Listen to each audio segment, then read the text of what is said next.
السلام علیکم ورحمۃ اللہ وبرکاتہ۔ الحمد للہ وحدہ والصلاة والسلام علی من لا نبی بعدہ، اما بعد فقد قال رسول اللہ صلی اللہ علیہ وسلم: ما نحل والد لولده من حسن الادب او کما قال صلی اللہ علیہ وسلم۔ بزرگان محترم، قابل احترام عزیز بزرگوں، نوجوان بھائیوں،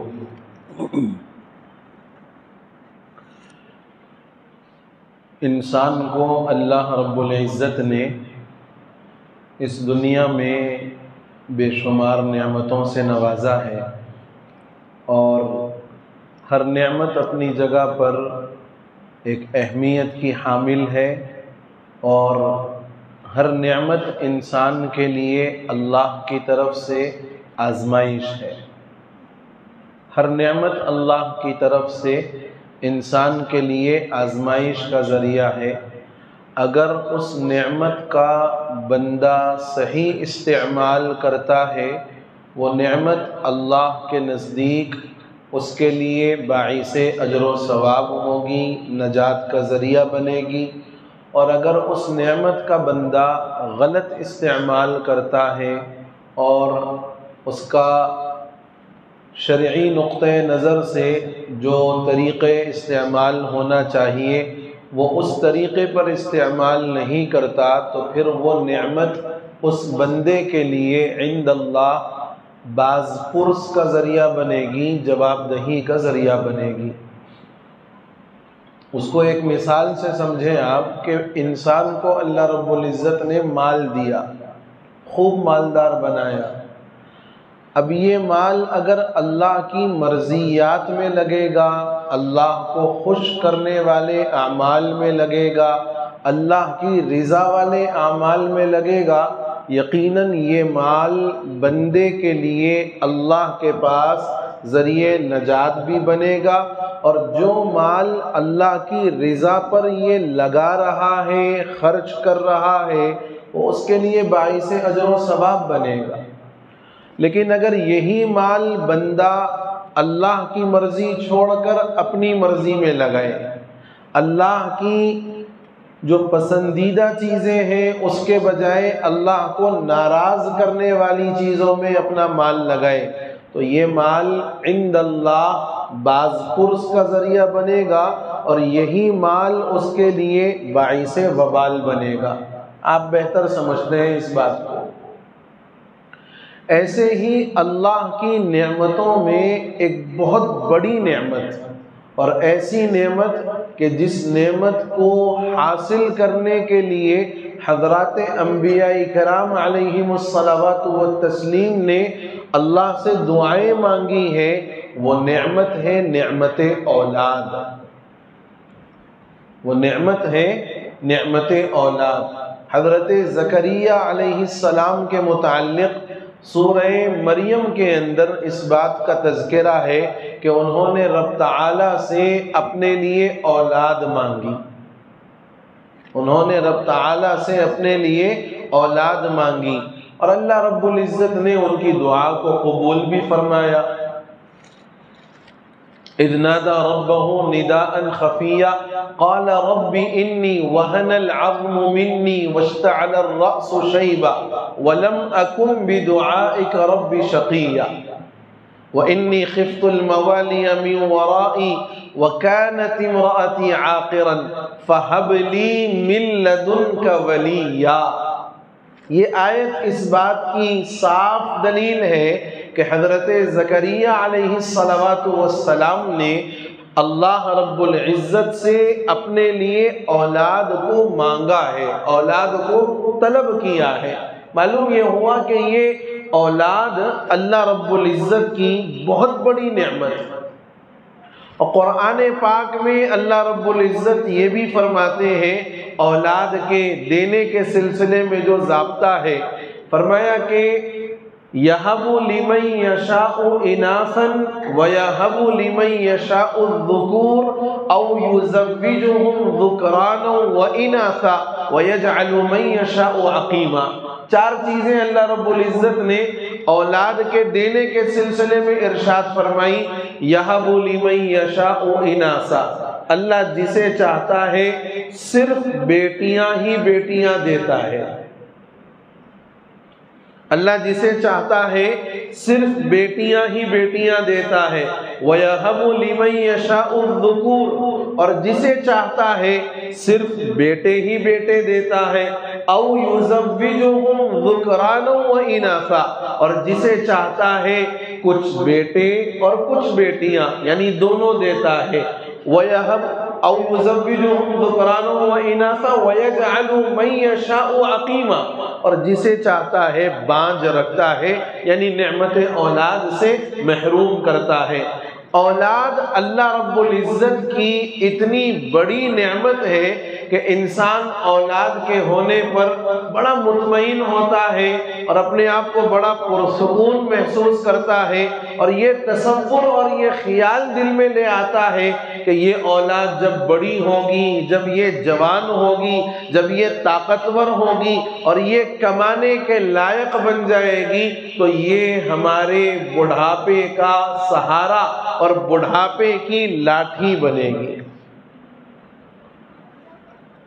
ہر انسان یہ سوچتا ہے، جس کی اولاد ہے، خاص طور سے جس کی اولاد مذکر ہے یعنی جن کے بیٹے ہیں، وہ ضرور اس بات کو سوچتے ہیں، کسی نہ کسی جگہ دل میں یہ خیال ضرور آتا ہے کہ جب میرا بیٹا جوان ہوگا، جب کمانے کے لائق ہوگا، مجھے آرام مل جائے گا، میں گھر میں رہوں گا اور گھر کی ساری ذمہ داری یہ اولاد اٹھائے گی۔ یہ فطری چیز ہے انسان کی۔ میرے بزرگوں، اللہ رب العزت یہ فرماتے ہیں کہ انما اموالکم و اولادکم فتنہ، کہ تمہارا مال اور تمہاری اولاد یہ دونوں تمہارے لیے آزمائش کا ذریعہ ہے۔ فتنے کا مطلب وہ فتنہ نہیں جو لوگ کرتے ہیں عام طور پر، وہ فتنہ مراد نہیں ہے، فتنے سے یہاں مراد ہے آزمائش۔ اللہ یہ دیکھنا چاہتے ہیں کہ یہ اپنی اولاد کو میری مرضیات پر چلاتا ہے یا نہیں، یہ اپنی اولاد کی دینی اور اسلامی تربیت کرتا ہے یا نہیں، یہ اپنی اولاد کی تربیت اس انداز پر کرے گا کہ یہ اولاد اس کے لیے ذخیرہ آخرت بنے، نجات کا ذریعہ بنے، یا پھر اس کو ایسے ہی شترے بے مہار کی طرح چھوڑ دیتا ہے کہ جہاں چاہے جیسا چاہے جو مرضی آئے کرے، اور جب یہ ایسے اعمال اولاد کرے گی تو یاد رکھنا اولاد کے ایک ایک گناہ کا وبال والدین کے کندھوں پر ہوگا، والدین کے کندھوں پر ہوگا۔ اس لیے میرے بزرگوں اور میرے عزیزوں، میں آپ سے بڑی عاجزی کے ساتھ اور بڑے ادب کے ساتھ ایک بات عرض کرنے کے لیے بیٹھا ہوں کہ اپنی اولاد کو خدا کے لیے دیندار بناؤ، اپنی اولاد کو خدا کے لیے دیندار بناؤ۔ دنیا یاد رکھنا مقسوم ہے، تقسیم ہو چکی ہے،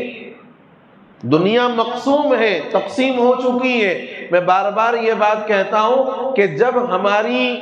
جسم کے اندر روح پھونکی جا رہی تھی تبھی اللہ نے طے کر دیا کہ کتنا مال ملے گا، کتنا کھائے گا، کتنا رہے گا، یہ ساری چیزیں پہلے سے مقدر ہیں۔ اور یاد رکھنا، دنیا کی اور دولت کی طلب میں بھاگنے والے ہر ایک مالدار بن جائیں یہ ضروری نہیں ہے، لیکن دین کی طلب میں بھاگنے والے اور دین کو تلاش کرنے والے اگر صدقے دل سے اس بات کی محنت کر لیں تو ہر بندہ دیندار لازم بنتا ہے، ہر بندہ دیندار لازم بنتا ہے۔ اس لیے میرے بزرگوں، اپنی اولاد کو دیندار بناؤ، اپنی اولاد کو دیندار بناؤ۔ آپ اپنے گھروں کے اندر اپنے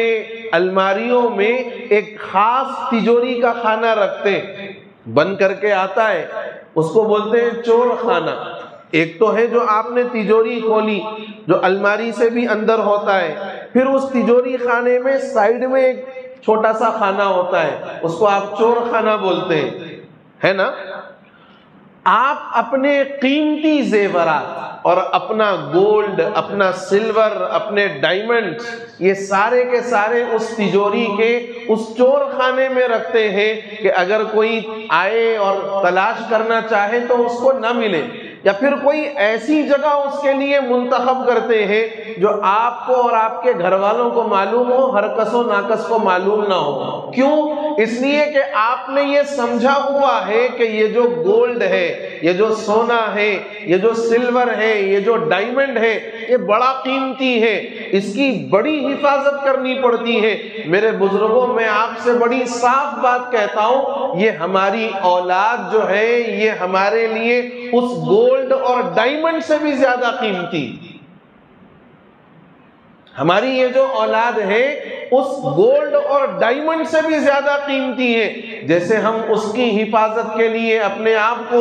بڑا جو ہے محنت کر کے اس کی ایک صحیح جگہ منتخب کرتے ہیں، ہماری اولاد اس گولڈ اور ڈائمنڈ سے زیادہ قیمتی ہے۔ ان کی صحیح تربیت کی فکر کرنا یہ ہماری اولین ذمہ داری ہے۔ کیوں؟ اس لیے کہ گولڈ کے بارے میں اللہ نہیں پوچھے گا کہ کتنا جمایا، کتنا پہنا اور کتنا استعمال کیا، لیکن اولاد کے بارے میں ضرور سوال ہوگا۔ کلکم راع وکلکم مسئول عن رعیتہ، کہ تم میں کا ہر ایک اپنے ماتحتوں کا ذمہ دار ہے۔ ہمارے ماتحت ہماری بیوی ہے، ہمارے ماتحت ہماری اولاد ہے۔ ان ماتحتوں کے بارے میں اللہ کے رسول صلی اللہ علیہ وسلم نے صاف الفاظ میں ارشاد فرمایا کہ یہ اولاد جو تمہاری ماتحت ہے، ان کے بارے میں کل تمہارے سے سوال کیا جائے گا۔ اولاد کے بارے میں سوال ہوگا، کیا تربیت کی، ان کو کتنا دیندار بنایا، ان کی نمازیں، ان کا روزہ، ان کا دین کتنا تم نے صحیح کروایا۔ یہ سوال مسجد کے مولوی اور مسجد کے امام اور خطیب سے نہیں ہوگا، یہ ذہن میں رکھنا۔ یہ سوال اسکول کے پرنسپل یا وہاں کی ٹیچر سے نہیں ہوگا، یہ سوال مدرسے کے معلم اور مدرسے کے استاد سے نہیں ہوگا۔ یہ سوال اگر ہوگا تو آپ سے ہوگا اور مجھ سے ہوگا کہ تم نے اپنی اولاد کو کتنا دیندار بنایا۔ اسکول شروع ہو رہے ہیں، میری اصل بات جو ہے وہ یہ کہ اسکول اس وقت شروع ہو رہے ہیں، ماں باپ کی فکریں ہیں اور ماں باپ کی یہ سوچ ہے کہ ہمارا بچہ اچھے اسکول میں پڑھے،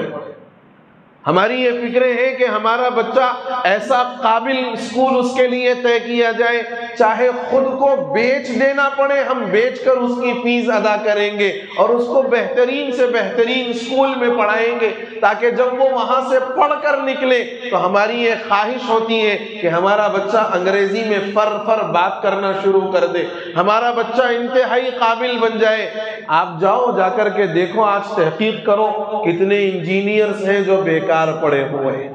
کتنے ڈاکٹرز ہیں جو روزگار کی تلاش میں لگے ہوئے ہیں، کتنے میکینیکل انجینئرز ہیں، کتنے اور سول انجینئرز ہیں، سارے کے سارے بیکار پڑے ہوئے ہیں۔ کیوں؟ یہ بات یاد رکھنا اور یہ بات اپنے ذہن میں بٹھا لینا کہ روزی کا تعلق تعلیم سے نہیں ہے، روزی کا تعلق تعلیم سے نہیں ہے، روزی کا تعلق مقدر سے ہے، روزی کا تعلق تعلیم سے نہیں ہے، روزی کا تعلق مقدر سے ہے۔ اور میرے اس کہنے کا یہ ہرگز مطلب نہیں ہے کہ اب مت پڑھاؤ اپنے بچوں کو انگریزی، شوق سے پڑھاؤ، ذوق سے پڑھاؤ، دل کھول کر کے پڑھاؤ، لیکن ان کو دنیا دار بنانے کے ساتھ ساتھ ایک نظر ضرور یہ دیکھنا کہ میرا بچہ دیندار بھی بن جائے، میرا بچہ کم از کم اتنا قابل ضرور ہو جائے کہ کل کو اگر میں مر جاؤں اور میرا جنازہ جب سامنے آئے تو میرا بیٹا آئے اور یہ کہے کہ میں اپنے باپ کی جنازہ خود پڑھاؤں گا، کم از کم اتنا اپنے بچے کو قابل بناؤ۔ اس لیے کہ ان بچوں کے متعلق اللہ رب العزت سوال کریں گے کہ ان کی دینداری کا اور ان کے متقی بننے کا اور ان کا دین سے قریب ہونے کا ذمہ ماں باپ کا ہے، نہ اسکول کے ٹیچر کا ہے، نہ اسکول کے پرنسپل کا ہے، نہ بستی کے امام اور خطیب کا ہے، نہ مدرسے کے معلم اور استاذ کا ہے۔ اگر یہ لوگ ہمارے بچوں کو دیندار بناتے ہیں، یقیناً ان کا یہ بہت بڑا احسان ہے جو ہماری اولاد کے ساتھ وہ کر رہے ہیں۔ لیکن سوال یاد رکھنا، نہ ٹیچر سے ہوگا، نہ معلم سے ہوگا، نہ کسی اور سے ہوگا، ہماری اولاد کا سوال ہم سے کیا جائے گا۔ ہماری اولاد کے دینداری کا سوال ہم سے کیا جائے گا۔ اس لیے میرے بزرگوں، آپ جہاں اپنے بچوں کی اسکول کی تعلیم کی فکر کریں، ان کو بہتر سے بہتر، قابل سے قابل دنیا کی بڑی ڈگری دلانے کی کوشش کریں، کم از کم میرے بزرگوں اتنی کوشش لازم کر لیں کہ ہمارے بچوں کو قرآن باتجوید پڑھنا آئے،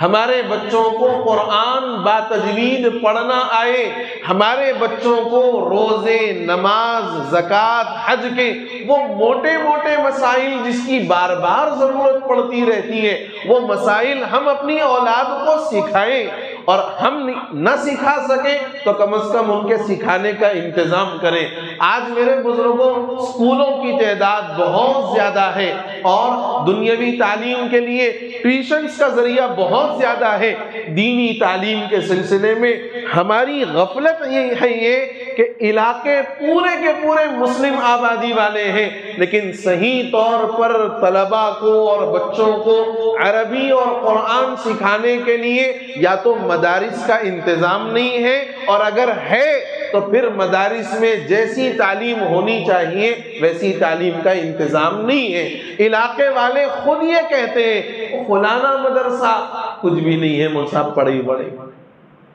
میں غلط نہیں کہہ رہا ہوں، میں باضابطہ کئی افراد سے اس سلسلے میں گفتگو کے بعد یہ بات عرض کر رہا ہوں کہ لوگ خود اپنی زبان سے یہ کہہ رہے ہیں کہ صاحب کوئی تعلیم کا صحیح نظم نہیں ہے، بچے بس برائے نام ہیں، وہ فلاں علاقے سے لے آ گئے اور رکھ دیے، تعلیم کا کوئی انتظام نہیں ہے۔ بعض مدارس میں میرا جانا ہوا، آپ کے اسی علاقے کے آس پاس کے 2 مدارس میں گیا ہوں، تحقیق کے لیے گیا ہوں، وہاں بچوں کو بلا کر میں نے ان کا قرآن سنا، ان کا قرآن درست نہیں، ان کا قرآن درست نہیں ہے۔ یا تو علاقے کے ایک میرا یہ خیر خواہانہ مشورہ ہے، یہ میرا خیر خواہانہ مشورہ ہے کہ علاقے کی جتنی مساجد ہیں ہر مسجد میں منظم مکاتب چلانے کا انتظام ہو۔ علاقے میں جتنی مساجد ہیں، ہمارے جو اختلافی مسائل ہیں وہ سائیڈ میں رکھو، وہ تو مرنے تک چلتے رہیں گے، اس سے کوئی مفر نہیں ہے۔ آپ بولیں گے کہ چلو ٹھیک، آپ بولیں گے چلو ٹھیک، لیکن کچھ لوگ رہیں گے جو ہمیشہ اس میں تیل ڈالنے کا کام کرتے رہیں گے، اس کو سائیڈ میں رکھو۔ لیکن ہمارا قرآن تو ایک ہے، ہمارا قرآن تو ایک ہے، حدیث تو ایک ہے، فقہ تو ایک ہے، دین اور شریعت تو ایک ہے۔ اس لیے میرا یہ بہت خیر خواہانہ مشورہ ہے کہ جہاں طلباء کے لیے ہم اپنے بچوں کے لیے اسکول کا انتظام کریں، علاقے والے مل کر اس بات کی کوشش کریں کہ جس علاقے میں ہم ہیں وہاں کی مساجد میں منظم مکاتب چلائے جائیں۔ مکاتب یعنی جو مدرسہ چلتا عصر سے مغرب تک، مغرب سے عشاء تک، فجر سے 7-8 بجے تک، یہ منظم طریقے سے چلائے جائیں۔ علاقے کے طلباء کی سہولت دیکھی جائے کہ بھئی ان بچوں کے لیے مکتب کب آنا سہولت کا باعث ہے، وہ ٹائم کا ایک انتظام کیا جائے، اچھے اساتذہ کا انتظام کیا جائے، طلباء سے فیس لی جائے اور پھر ان آنے والے اساتذہ کا صحیح معنی میں اکرام کیا جائے۔ خدا کی قسم کھا کر یہ بات کہتا ہوں، اگر یہ منظم کام علاقے والے شروع کر دیں، کوئی بچہ ایسا نہیں ہوگا جو قرآن پڑھا ہوا نہیں ہوگا۔ آپ جاؤ گجرات اور گجرات کے علاقوں میں آپ دورہ کر کے دیکھو، کوئی مسجد ایسی نہیں ہے جہاں طلباء کے لیے مکتب کا انتظام نہیں ہوتا۔ اور ان علاقوں میں گجرات کے مکتب کے پڑھنے والے بچے ایسا بہترین قرآن پڑھتے ہیں جیسے ہمارے پاس بڑے مدارس کے طلباء پڑھتے ہیں۔ کیوں؟ اس لیے کہ وہاں علاقے والوں نے یہ کام اپنے انداز پر کیا ہے۔ اپنے طور پر محنت کی ہے، وہاں علاقے کے علماء سے رابطہ کیا اور ایک منظم طریقے سے کام کیا، آج بڑے بہترین انداز میں وہاں پر بچے قرآن پڑھتے ہیں۔ انہی مکاتب میں جہاں بچے قرآن ناظرہ پڑھتے ہیں، حفظ کا بھی انتظام ہے، حفظ کا بھی انتظام ہے۔ اور آپ برا نہ مانیں اور وہ مکاتب کے اساتذہ بھی برا نہ مانیں، ہمارے پاس کی صورتحال یہ ہے میرے بزرگوں کہ بچہ سال کے شروع میں قاعدے میں تھا، سال ختم ہوا لیکن ابھی تک قاعدے ہی میں ہے، اگلا سال جب آیا تو اگلا سال پھر وہی قاعدہ لے کے آ گیا۔ ارے بھائی 1 سال 1.5 سال ہو گیا، ابھی تک آپ صرف قاعدہ پڑھ رہے ہیں۔ اور لوگ یہ سوچتے ہیں کہ دیکھو 1 سال بچہ نرسری میں تھا، نیکسٹ ایئر LKG میں آیا، اس کے بعد UKG میں آیا، پھر فرسٹ سیکنڈ تھرڈ، یہ سلسلہ اسکول میں چل رہا، مکاتب میں کیوں نہیں چل رہا؟ اس لیے نہیں چل رہا کہ ہمارے پاس کے مکاتب منظم نہیں ہیں، ہمارے پاس کے مکاتب منظم نہیں ہے۔ اور تھوڑا آگے بڑھ کر کے کہوں کہ ہمارے مسجد کی ذمہ داران کی بھی یہ ایک بڑی اہم ذمہ داری ہے کہ وہ اس سلسلے میں ٹھوس اور مضبوط قدم اٹھائیں۔ یقیناً انتظام ہے مساجد میں، لیکن جیسی فکریں ہونی چاہیے اور اس کے لیے جس انداز کی محنت ہونی چاہیے، وہ فکریں اور محنت سرد پڑی ہوئی ہے، اس کو تھوڑا مہمیز لگانے کی ضرورت ہے، آگے بڑھانے کی ضرورت ہے۔ ہر مدرسے میں ہر علاقے کے تمام بچے آ جائیں یہ ضروری نہیں ہے، لیکن ہر محلے کی مسجد میں اس محلے کے بچے آئیں، اس بات کا مکمل امکان ہے، آ سکتے ہیں۔ محلے والے کوشش کریں کہ بھائی چلو دیکھو مسجد کے اندر ایک انتظام ہے اور یہاں پر بچوں کو عربی پڑھائی جا رہی ہے، ایسی فیس رکھی جائے کہ ہر ایک کا دینا آسان ہو، فیس لی جائے، آنے والے اساتذہ کے لیے اس میں سے تنخواہوں کا نظم کیا جائے، کمی ہو تو اصحاب خیر آگے بڑھے اور اس کام کو منظم طریقے سے چلائیں۔ میرے بزرگوں، ہمارا علاقہ بڑا پیاسا ہے، میں 2.5 سال کی تحقیق کے بعد یہ بات آپ سے عرض کر رہا ہوں کہ ہمارا علاقہ بڑا پیاسا ہے۔ یہاں بچے عصر سے لے کر عشاء تک روڈوں پر پھرتے ہیں، ان کی زبان ماشاءاللہ سبحان اللہ، اور پھر اس کے بعد صبح سے لے کے شام ہو گئی، رات ہوئی، بچے گھر چلے گئے، ماں باپ کو بھی فکر نہیں ہوئی کہ اس نے کچھ دین پڑھا یا سیکھا، کوئی ایسا نظم نہیں ہے۔ اس لیے میرے بزرگوں، اپنے علاقوں میں خاص طور سے وٹے پلی، چشمہ اور تیگل کنٹا، یہ جتنے علاقے ہیں، ان علاقوں کے ذمہ دار احباب سے ہماری بڑی درد مندانہ گزارش ہے کہ ہر مسجد میں منظم طریقے کا مکتب رکھا جائے اور وہاں ان بچوں کو قرآن سیکھنے، قرآن پڑھنے اور قرآن کے سلسلے میں، دین کے سلسلے میں تعلیم دینے کا ایک اچھا انداز اور اچھا انتظام کیا جائے تو یقین جانیے ہمارا علاقہ پورے شہر میں مثالی علاقہ بن سکتا ہے۔ شرط یہ ہے کہ کچھ باہمت افراد اٹھیں اور آگے بڑھیں اور اس سلسلے میں عملی طور پر کوشش کریں۔ یقین جانیے کوئی کام مشکل نہیں ہوتا۔ ایک شاعر کہتا ہے، اٹھ باندھ کمر کیا ڈرتا ہے، اٹھ باندھ کمر کیا ڈرتا ہے، پھر دیکھ خدا کیا کرتا ہے۔ اللہ سے دعا ہے کہ اللہ تعالیٰ مجھے، آپ کو اور پوری امت مسلمہ کو کہنے اور سننے سے زیادہ اپنی اولاد کی دینی تربیت اور دینی فکر کی ہم سبوں کو صحیح انداز میں کوشش کرنے کی توفیق نصیب فرما دے۔ آمین یا رب العالمین۔ وآخر دعوانا ان الحمد للہ رب العالمین۔